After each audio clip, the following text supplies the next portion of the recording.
Welcome back to official Akhtar Rahman sir YouTube channel. एका नवीन व्हिडिओमध्ये आपले पुन्हा एकदा स्वागत आहे मित्रांनो. मराठी अध्यापनशास्त्र, मराठी भाषा पॅडागॉजी पेपर 1 आणि पेपर 2 साठी काही इम्पॉर्टंट आणि सिलेक्टेड 30 प्रश्न आजच्या या व्हिडिओच्या माध्यमातून आपण पाहणार आहोत मित्रांनो. पेपर 1 आणि पेपर 2 साठी सीटेट फरवरी 2026 करिता या व्हिडिओमध्ये आपण जे प्रश्न ऍड केलेले आहे मित्रांनो ते परीक्षेसाठी खूप इम्पॉर्टंट असणार आहे आणि प्रत्येक प्रश्न या ठिकाणी म्हणजे सिलेक्टेड प्रश्न आपण एकत्रित केलेले आहे. तर हे बघा, प्रत्येक प्रश्न जे असणार आहे ते परीक्षेच्या 9 दिवस पूर्वी एकदम इम्पॉर्टंट असणार आहे मित्रांनो. आणि smart revision, super fast revision आपण या ठिकाणी करणार आहोत. तर चला व्हिडिओ सुरू करूया. व्हिडिओ सुरू करण्या अगोदर आपण जर आमच्या चॅनलवर नवीन असाल तर चॅनलला सबस्क्राइब करा. साईडच्या जे बेल नोटिफिकेशन आहे त्याला देखील ऑन करा, जेणेकरून आपल्याला अशाच प्रकारचे व्हिडिओ वेळेवर पाहायला मिळेल. मित्रांनो, डिस्क्रिप्शनमध्ये आमचे टेलिग्राम आणि व्हॉट्सअप चॅनलची लिंक सुद्धा दिलेली आहे. तिथे जाऊन आपण आमच्या टेलिग्राम आणि व्हॉट्सअप चॅनलला सुद्धा ज्वाइन करू शकता. तो देखिए दोस्तों, स्मार्ट रिवीजन यहाँ पर होने वाला है. डायरेक्ट क्वेश्चन और डायरेक्ट आंसर हम आपको बताएंगे. बहुत ज़्यादा इंपॉर्टेंट ये वीडियो होने वाला है पेपर 1 और पेपर 2 मराठी भाषा पॅडागॉजी के लिए. तर हे बघा, प्रश्न 1 दिलेला आहे की जलद वाचनाचे उद्दिष्टे कोणते. प्रश्न भाषा चेंज करून करून विचारले जातात. या ठिकाणी आपल्याला 4 ऑप्शन दिलेले आहे. तर हे बघा, विशिष्ट माहिती मिळविणे म्हणजे जलद वाचनाचे उद्दिष्ट होय. ऑप्शन जे 2 दिलेले आहे ते आपला योग्य उत्तर असणार आहे. पर्याय 2 या ठिकाणी बरोबर उत्तर राहणार आहे. आता पुढचा प्रश्न आपण सिलेक्टेड प्रश्न या ठिकाणी एकत्रित केलेले आहे. प्रश्न 2 विचारलेला आहे की वर्गातील पुढीलपैकी कोणता उपक्रम मौखिक भाषा विकासास उपयोगी ठरेल. अशा प्रकारे आपल्याला प्रश्न विचारलेला आहे आणि 4 पर्याय दिलेले आहे मित्रांनो. स्मार्ट रिव्हिजन आणि सुपर फास्ट रिव्हिजन आपण या ठिकाणी करत आहोत. तर डायरेक्ट उत्तर आपण पाहणार आहोत की आवडलेल्या कथेतील पात्रांचा अभिनय करणे म्हणजे जे पर्याय डी दिलेला आहे किंवा पर्याय जे 4 दिलेला आहे ते आपला योग्य उत्तर राहणार आहे. ऑप्शन 4 जे असेल ते आपलं बरोबर उत्तर या ठिकाणी असणार आहे. पुढचा जे प्रश्न आहे प्रश्न क्रमांक 3. आता हे बघा, प्रश्न 3 जशा प्रकारे विचारलेला आहे की प्रश्नपत्रिका तयार केल्यानंतर शिक्षक मूल्यमापनांच्या धोरणांना तपासून पाहतात. म्हणजे शिक्षक प्रश्नपत्रिकेच्या कोणत्या घटकांचे पुनरावलोकन करतात. अशा प्रकारे प्रश्न विचारलेला आहे. आपल्याला 4 पर्याय दिलेले आहे. विषय, वस्तूचा व्याप, प्रश्नांचे प्रकार, विश्वासार्हता किंवा वैधता म्हणजे व्हॅलिडिटी. तर हे बघा, व्हॅलिडिटी म्हणजे वैधता आपला काय असेल या ठिकाणी बरोबर उत्तर राहणार आहे. ऑप्शन जे 4 दिलेला आहे ते आपला योग्य उत्तर असणार आहे. आता व्हॅलिडिटी म्हणजे काय, तर हे बघा, वैधता म्हणजे प्रश्नपत्रिका अपेक्षित शिकणारे घटक उद्दिष्टे योग्य प्रकारे मोजते का, तसेच शिकण्याच्या उद्दिष्टांशी प्रश्न जुळतात का, शिक्षक या घटकांचे पुनरावलोकन करतात म्हणजे व्हॅलिडिटी होय. ऑप्शन जे डी दिलेला आहे ते आपला योग्य उत्तर असणार आहे मित्रांनो. प्रत्येक प्रश्न जे असणार आहे ते परीक्षेसाठी अतिशय इम्पॉर्टंट प्रश्न या ठिकाणी असणार आहे. प्रश्न क्रमांक 4, जस्ट 1 मिनिट, हेच प्रॉब्लेम होऊन जातो वारंवार. प्रश्न क्रमांक 4 दिलेला आहे की भाषेच्या प्राकृतीच्या संदर्भातील पुढीलपैकी कोणते विधान चुकीचे आहे. अशा प्रकारे आपल्याला प्रश्न विचारलेला आहे आणि 4 ऑप्शन सुद्धा दिलेले आहे. तर हे बघा, भाषेच्या प्राकृतीच्या संदर्भातील पुढीलपैकी कोणते विधान चुकीचे आहे. तर हे बघा, ऑप्शन जे 3 आहे, भाषेचा प्रवास सहजतेकडून गुंतागुंतीकडे असतो, हा आपला काय असणार आहे तर चुकीचा पर्याय दिलेला आहे. म्हणजे ऑप्शन जे 3 असेल ते बरोबर उत्तर या ठिकाणी राहणार आहे. पुढचा जे प्रश्न आहे प्रश्न क्रमांक 5. 5वा प्रश्न विचारलेला आहे की घोकंपट्टीची सवय असल्याने विद्यार्थ्यांचे कोणते नुकसान होते. सोपा प्रश्न आहे. तर हे बघा, अभ्यासावर त्यांना नीट लक्ष देता येत नाही. म्हणजे ऑप्शन जे डी दिलेला आहे ते आपला योग्य उत्तर असणार आहे की अभ्यासात त्यांना नीट लक्ष देता येत नाही. ऑप्शन जे आपला डी दिलेला आहे ते बरोबर उत्तर असणार आहे. पुढचा जे प्रश्न आहे हा प्रश्न IMP आहे. स्क्रीनशॉट काढून ठेवा. तुम्हाला 7 तारखेला किंवा 8 तारखेला पेपर 1 आणि पेपर 2 मध्ये हा प्रश्न विचारला जाईल. 100% विचारला जाईल की एक काय प्रश्न आहे, एका सर्वसमावेशी वर्गात भाषा शिक्षणात पुढीलपैकी कोणती बाब आव्हान ठरते. अशा प्रकारे आपल्याला प्रश्न विचारलेला आहे. 4 ऑप्शन दिलेले आहे. तर हे बघा, जे बरोबर उत्तर असणार आहे ते असणार आहे भाषा शिक्षणासाठी योग्य वातावरण निर्मिती न करता येणे, म्हणजे ऑप्शन जे एक असेल ते आपला योग्य उत्तर असणार आहे. पर्याय एक जे दिलेला आहे मित्रांनो, आपला राईट आन्सर या ठिकाणी असणार आहे सुपरफास्ट. आपण हे 30 प्रश्न या ठिकाणी पाहत आहोत 2011 ते 2024च्या मध्ये, म्हणजे जे जे मेन प्रश्न होते ते सर्व प्रश्न आपण एकत्रित केलेले आहे. पुढचा जे प्रश्न आहे की उच्च प्राथमिक किंवा माध्यमिक पातळीवरच्या मुलांमध्ये भाषेच्या बाबतीत आवड निर्माण होण्यासाठी डॅश डॅश करणे गरजेचे आहे. अशा प्रकारे काय आहे प्रश्न विचारलेला आहे.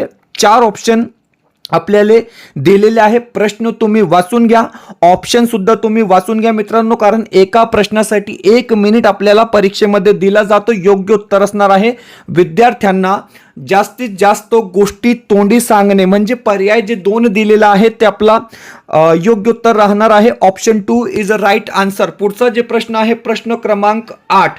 आता 8वा जे प्रश्न आहे ते अशा प्रकारे विचारलेला आहे की भाषा शिकवताना व्याकरण शिकविल्याने पुढीलपैकी कोणती गोष्ट सुधारते.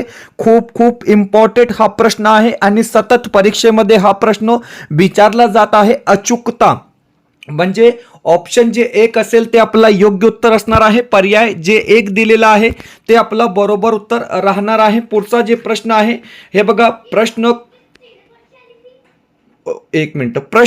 9, प्रश्न क्रमांक 9 दिलेला आहे की प्राथमिक पातळीवरच्या शिक्षणात कविता आणि कथा यांच्यातील कोणती बाब तुम्हाला महत्त्वाची वाटते. अशा प्रकारे प्रश्न विचारलेला आहे. Just 1 minute. ओके.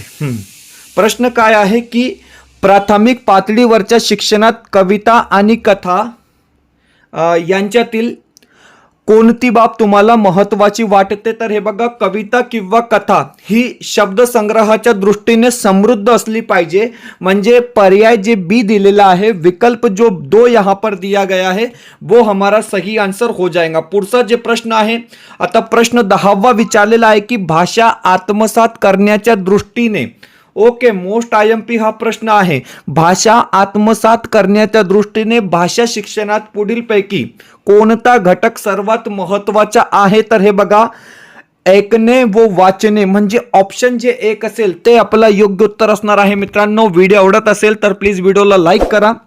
आपण जर आमच्या चॅनलवर नवीन असाल तर चॅनलला सबस्क्राईब करा. डिस्क्रिप्शनमध्ये आमच्या टेलिग्राम आणि व्हॉट्सअप चॅनलची लिंक सुद्धा दिलेली आहे.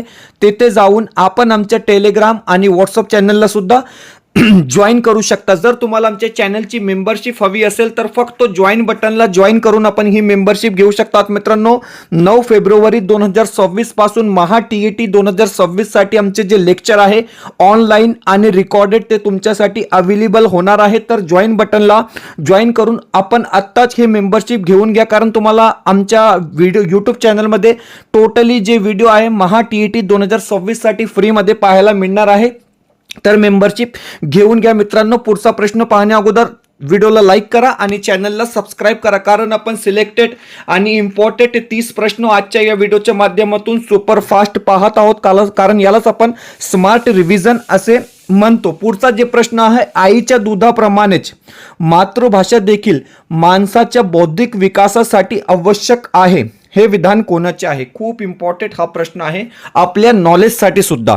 महात्मा गांधी आपला काय असेल बरोबर उत्तर असणार आहे. ऑप्शन जे 3 दिलेला आहे ते योग्य उत्तर असणार आहे. पुढचा जे प्रश्न आहे प्रश्न 12 विचारलेला आहे की मौखिक सादरीकरणासाठी पुढीलपैकी कोणती पद्धत योग्य नाही. आता या ठिकाणी प्रश्न जे आहे ते नेगेटिव्ह वे मध्ये विचारलेला आहे की मौखिक सादरीकरणासाठी पुढीलपैकी कोणती पद्धती योग्य नाही, अशा प्रकारे आपल्याला प्रश्न विचारलेला आहे. तर हे बघा, सांकेतिक भाषेत सांगणे, म्हणजे ऑप्शन जे डी असेल ते आपला योग्य उत्तर असणार आहे, कारण सांकेतिक भाषेत सांगणे हे जे पद्धत असणार आहे ते योग्य नाही, म्हणजे ऑप्शन जे डी दिलेला आहे ते राईट आन्सर असणार आहे. पुढचा प्रश्न 13.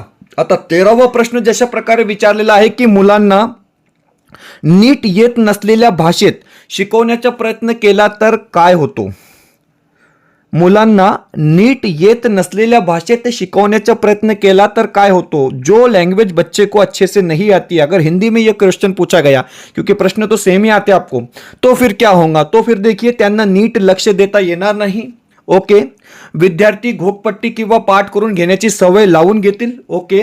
विद्यार्थ्यांचे अभ्यासात लक्ष लागत नाही, हे सुद्धा म्हणजे वरील सर्व आपला या ठिकाणी योग्य उत्तर असणार आहे. Option D is a right answer. पुढचा प्रश्न, प्रश्न क्रमांक 14. आता 14वा प्रश्न काय दिलेला आहे बघा. हे बघा, क्वेश्चन नंबर 14 दिलेला आहे की हुशार विद्यार्थ्यांचे उच्चारण आणि शब्द ज्ञान, शब्द संग्रह अधिक चांगले असते. हे विधान कोणाचे आहे? टर्मन, फिशर, थांबा किंवा वरील सर्व. तर हे बघा, वरील सर्व म्हणजे ऑप्शन जे डी असेल ते आपला योग्य उत्तर असणार आहे. पर्याय जे डी दिलेला आहे ते बरोबर उत्तर या ठिकाणी राहणार आहे. पुढचा जे प्रश्न आहे प्रश्न क्रमांक 15. आता 15वा प्रश्न विचारलेला आहे की हे बघा, भाषा विकासात अडथळा निर्माण करणारा घटक कोणता? तर हे बघा, भाषा विकासात अडथळा निर्माण करणारा घटक म्हणजे अस्वास्थ्य, अल्पबुद्धिमत्ता, वैयक्तिक मतभेद आणि वरील सर्व. म्हणजे ऑप्शन जे डी आहे ते आपला पुन्हा एकदा काय आहे? बरोबर उत्तर या ठिकाणी राहणार आहे. ऑप्शन जे डी दिलेलं आहे ते बरोबर उत्तर राहणार आहे. प्रश्न 16. प्रश्न क्रमांक 16 विचारलेला आहे की पुढीलपैकी कोणती बाब कौशल्य हेतूशी संबंधित नाही? तर हे बघा, कोणती बाब कौशल्य हेतूशी संबंधित नाही? तर भाषेची आवड. म्हणजे ऑप्शन जे आपला 4 दिलेला आहे ते बरोबर उत्तर असणार आहे. पर्याय जे डी असेल ते आपला योग्य उत्तर या ठिकाणी राहणार आहे. प्रश्न क्रमांक 17 पाहणार आहोत.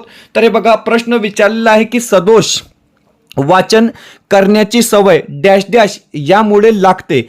4 ऑप्शन दिलेले आहे. बहुभाषिकता, द्विभाषिकता, वर्गात जास्त मुले असल्यामुळे, मजकुरावर बोट ठेवून वाचन करण्याची सवय. तर हे बघा, सदोष वाचन करण्याची सवय, मजकुरावर बोट ठेवून वाचन करण्याची सवय यामुळे लागते. म्हणजे ऑप्शन जे डी आहे ते आपलं बरोबर उत्तर या ठिकाणी असणार आहे. ऑप्शन जे 4 दिलेलं आहे योग्य उत्तर राहणार आहे. आता पुढचा जे प्रश्न आहे ते अशा प्रकारे दिलेला आहे की कोणत्या प्रकारचे प्रश्न विद्यार्थ्यांची विचार प्रक्रिया वाढविण्यास मदत करतात?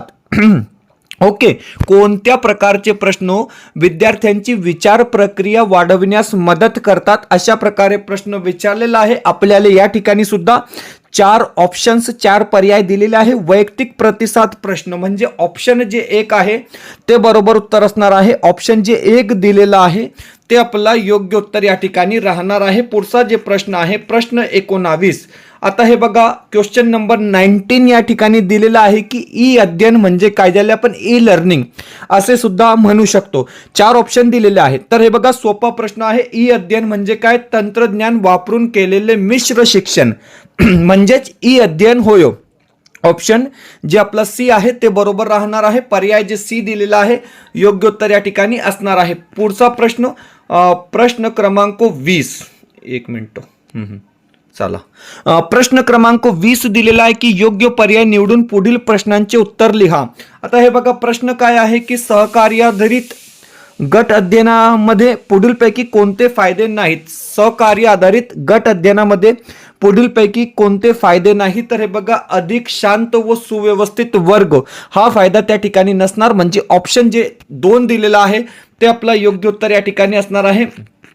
पुढचा प्रश्न पाहण्या अगोदर हे बघा मित्रांनो, सीटेट फेब 2026 साठी तुमच्यासाठी या ठिकाणी आपण प्रश्नसंच पेपर 2 साठी अवेलेबल केलेले आहे. फक्त 399 मध्ये आपल्याला ही 40 प्रश्नपत्रिका विथ आन्सर की मिळणार आहे मित्रांनो, पीडीएफच्या स्वरूपामध्ये.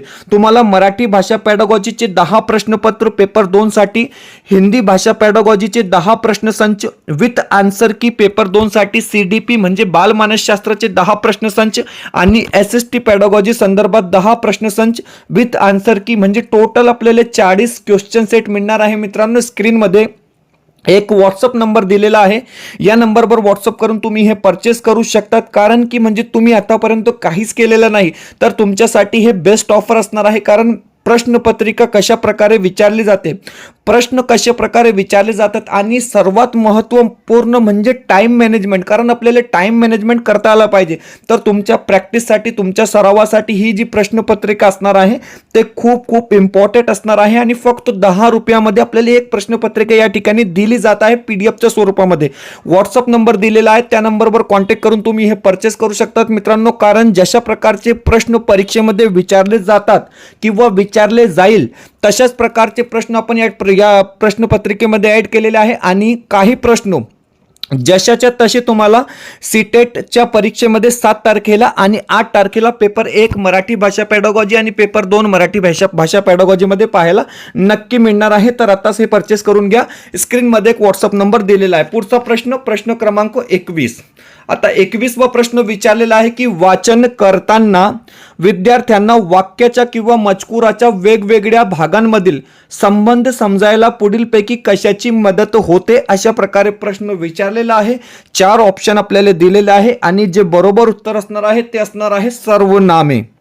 म्हणजे ऑप्शन जे 2 दिलेलं आहे ते आपला योग्य उत्तर या ठिकाणी असणार आहे. काही माहिती सुद्धा दिलेली आहे या प्रश्नासंदर्भात. हे बघा, सर्वनामे वाक्य किंवा मजकुरातील पूर्वी उल्लेख केलेल्या व्यक्ती वस्तूशी जोडणी करतात. ओके, ज्यामुळे वाचन करताना संदर्भ समजतो. उदाहरणार्थ, रमेश शाळेत गेला, तो पुस्तक घेऊन आला, तो सर्वनाम रमेशशी जोडतो. म्हणजे ऑप्शन जे आपला दिलेला आहे ऑप्शन 2 बरोबर उत्तर या ठिकाणी राहणार आहे. प्रश्न 22. आता हे बघा, क्वेश्चन नंबर 22 विचारलेला आहे की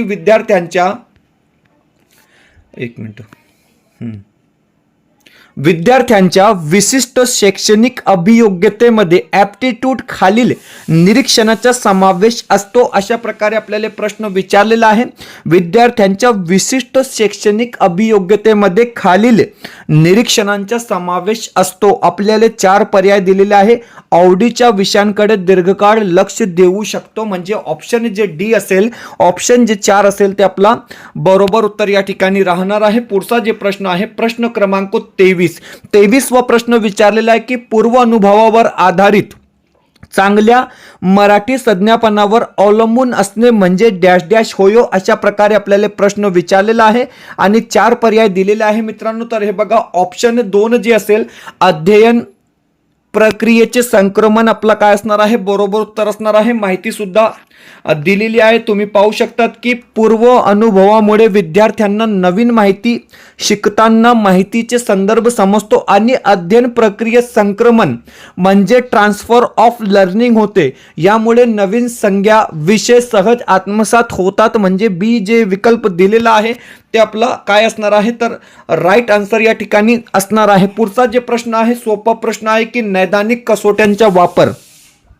करून लेखन व वाचन क्षमतेच्या बाबतीत मिळालेली माहिती डॅश डॅश या ठिकाणी वापरता येते. आपल्याला 4 पर्याय दिलेले आहे. ऑप्शन जे 2 असेल सुधारित अध्यापन पद्धति, मतलब आप अपनी अध्यापन पद्धति में किस तरीके से चेंज कर रहे हैं, किस तरीके से सुधार कर रहे हैं, ये क्या होगा आपका सही विकल्प हो जाएगा. ऑप्शन बी जे असेल तुमचं ते राईट आन्सर या ठिकाणी असणार आहे. पुढचा जे प्रश्न आहे प्रश्न 25 विचारलेला आहे की भाषाशास्त्रानुसार भाषेचा नियामक हेतू म्हणजे काय. तर हे बघा, भाषाशास्त्रानुसार ओके, भाषेचा नियामक हेतू म्हणजे काय. तर हे बघा, भाषेचा वापर करून इतरांचे वर्तन नियंत्रित करणे. म्हणजे ऑप्शन जे 3 असेल ते आपलं या ठिकाणी काय असणार आहे, बरोबर उत्तर असणार आहे. मित्रांनो, व्हिडिओ आवडत असेल तर प्लीज व्हिडिओला लाईक करा. आपण जर आमच्या चॅनलवर नवीन असाल तर चॅनलला सबस्क्राईब करा. पुढचा जे प्रश्न आहे प्रश्न क्रमांक 26 आपण या ठिकाणी पाहणार आहोत. हे बघा, प्रश्न 26 विचारलेला आहे की वक्त्याचे म्हणणे समजण्यासाठी जाणीवपूर्वक विचार केला गेला पाहिजे. हे वाक्य पुढीलपैकी कोणत्या शब्द रचनेसाठी अचूक लागू पडेल. अशा प्रकारे आपल्याला प्रश्न विचारलेला आहे. तर हे बघा, ॲक्टिव्ह श्रवण, सक्रिय श्रवण, सक्रिय श्रवण आपला काय असेल या ठिकाणी बरोबर उत्तर राहणार आहे. ऑप्शन जे डी असेल ते योग्य उत्तर दिलेला आहे. पुढचा जे प्रश्न आहे प्रश्न 27 ओके, प्रश्न 27 विचारलेला आहे की नाट्य सादरीकरणाच्या उपक्रमातून विद्यार्थ्यांचे भाषिक कौशल्य वाढवण्यासाठी तो उपक्रम. आता हे बघा, विद्यार्थ्यांचे भाषिक कौशल्य वाढवण्यासाठी तो उपक्रम कोणता. अशा प्रकारे प्रश्न विचारलेला आहे. मूल्यमापन आणि संपादनूक यांच्याशी संबंधित असावा. म्हणजे ऑप्शन जे बी आहे ते आपला काय असणार आहे, योग्य उत्तर असणार आहे. पर्याय जे बी दिलेला आहे ते आपला बरोबर उत्तर या ठिकाणी राहणार आहे. आता पुढचा जे प्रश्न आहे की शब्दज्ञान पद्धतीच्या म्हणजे ओल्ड मेथड पद्धतीच्या मदतीने अध्ययन अध्यापनातील कोणता अडथळा दूर करता येतो. अशा प्रकारे आपल्याला प्रश्न विचारलेला आहे. 4 पर्याय 4 ऑप्शन दिलेले आहे आणि शुद्ध उच्चारण आपला काय असेल तर योग्य उत्तर असणार आहे. मित्रांनो, प्रत्येक प्रश्न जे आहे ते परीक्षेसाठी खूप खूप इम्पॉर्टंट असणार आहे, कारण फक्त 9 दिवस परीक्षेला बाकी आहे आणि तुमच्यासाठी हे जे 30 आपण सिलेक्टेड प्रश्न या ठिकाणी आणले आहोत ते एकदम इम्पॉर्टंट प्रश्न या ठिकाणी असणार आहे. पुढचा जे प्रश्न आहे प्रश्न 29 विचारलेला आहे की भाषा शिक्षणाच्या वस्तुनिष्ठ मूल्यमापनासाठी पुढीलपैकी कोणती गोष्ट अनिवार्य असावी, अशा प्रकारे प्रश्न विचारलेला आहे. तर हे बघा, वस्तुनिष्ठ आणि समीक्षणात्मकता असणे गरजेचे आहे, आकलनात्मक आणि व्यावहारिक हे सुद्धा असणे गरजेचे आहे, आणि विश्वसनीय आणि वैधता हे सुद्धा आवश्यक असेल. तर वरील सर्व आपलं काय असणार आहे, बरोबर उत्तर असणार आहे. पुढचा जे प्रश्न मित्रांनो, प्रश्न क्रमांक 30. आता हे बघा, प्रश्न 30 या ठिकाणी दिलेला आहे की व्याकरण येत नसेल तरी मूल ती भाषा लवकर शिकते, हे विधान कोणाचे आहे. तर हे बघा, फक्त 20 मिनिटांमध्ये आपण 30 प्रश्न या ठिकाणी सुपरफास्टपणे पूर्ण केलेले आहे मित्रांनो, कारण जे सिलेक्टेड प्रश्न तुमच्यासाठी इम्पॉर्टंट आहेत तेच प्रश्न आपण आता आमच्या चॅनलच्या माध्यमातून आणणार आहोत. तर हे बघा, व्याकरण येत नसेल तरी मुलं ती भाषा लवकर शिकते हे विधान कोणाचे आहे, तर लॉर्ड मेकाले. म्हणजे ऑप्शन जे आपला 3 असेल ते बरोबर उत्तर असणार आहे. Lord Macaulay is a right answer. पर्याय जे 3 दिलेला आहे ते बरोबर उत्तर असणार आहे मित्रांनो. महाटेट 2026 साठी आपण मराठीची जी नोट्स आहे ते लॉन्च केलेली आहे. फक्त 80 पानांची ही नोट्स असणार आहे मित्रांनो, पीडीएफच्या स्वरूपामध्ये तुम्हाला दिली जाईल. म्हणजे शॉर्ट लर्निंग कशा प्रकारे तुम्ही करू शकतात, कारण खूप मोठे मोठे पुस्तक वाचायची आपल्याला आवश्यकता नाही मित्रांनो. हे 80 पेजेसचे जे नोट्स आहेत ते तुम्ही कव्हर करा. बेसिक पासून तुम्ही शुरुआत करा. 199 मध्ये तुम्हाला हे नोट्स मिळणार आहे. हिंदी भाषा को लेकर भी हमने जो नोट्स हमारा दोस्तों वो लॉन्च कर दिया 26 जनवरी को. तो हिंदी और मराठी के दोनों अगर आप एक साथ लेंगे तो 299 रुपये में आपको दोनों नोट्स मिल जाएंगे. दोस्तों बेसिक से शुरू करो. मैं आपको वचन देता हूँ, आपको वादा देता हूँ कि एक भी बच्चा जो है हमारा वो फेल नहीं होगा. तर हे बघा मित्रांनो, महाराष्ट्र शिक्षक पात्रता परीक्षा म्हणजे टी साठी मराठी संपूर्ण व्याकरणचे जे नोट्स आहे आपले ते लॉन्च झालेले आहे. 199 रुपये प्राइस आहे. आता जे आहे ते तुम्ही आमच्याशी कॉन्टॅक्ट करून हे परचेस करू शकतात मित्रांनो. झेरॉक्स करा आणि आरामाने बेसिक पासून TAT 2026 साठी प्रॅक्टिस करा, कारण एप्रिल, मे किंवा जून मध्ये ही परीक्षा नक्की होणार आहे. आणि जे रिसेंटली आमचा जे निकाल लागलेला आहे मित्रांनो, उत्कृष्ट असा निकाल लागलेला आहे. म्हणजे 23 नोव्हेंबर 2025 ला जी परीक्षा झाली होती मित्रांनो, मॅक्झिमम आमचे जे शिक्षक आहे, कार्यरत शिक्षक आहे, ते सुद्धा पास झालेले आहे मित्रांनो. व्हिडिओ आवडत असेल तर प्लीज व्हिडिओला लाईक करा. चॅनलवर नवीन असाल तर चॅनलला सबस्क्राईब करा. भेटूया पुढच्या व्हिडिओमध्ये काही नवीन प्रश्नांसोबत.